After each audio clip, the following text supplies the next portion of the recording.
Here's the third and final brisket trim for this session. This was an odd shaped brisket with no mohawk, a very thin flat corner, and not much hump fat. So you'll see me adjust my approach based on that. Every cow is different, so you have to be able to adjust your trim based on what you're given. Open the brisket by making a slit in the packaging on the deckle fat. I'll shave this fat out later, so I don't mind if it gets nicked. I carefully remove it from the bag to keep all the juices contained. Then I wipe the brisket and the cutting board with some paper towels. I start by trimming off the excess fat at the end of the little mohawk, and then round off the point. Here I'm deciding how to handle that thin flat corner.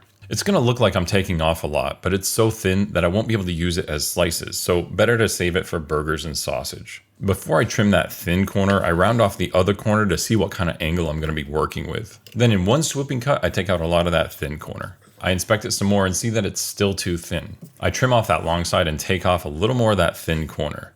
It's getting closer to an inch thick, but it's still too thin for slices.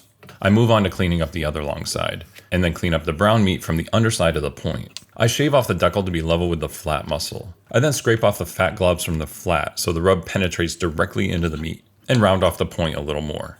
I then do a completely unnecessary cut of good meat that should have stayed on. Back to the flat. I'm still concerned it's a little too thin, so I made the decision to cut off some of the thicker meat so the flat slices are more balanced. I then clean up any sharp edges and take off a little more fat at the end of the mohawk. I usually clean up the hard fat on the hump, but this brisket didn't have much, so I left it mostly alone. I finished by trimming the flat cap down to about 1/2 inch so it would render down nicely. This was the last brisket of the session, so I moved on to slathering and rubbing. In my next video, I'm going to answer all your brisket trim questions. So ask away below and I'll do my best to answer them.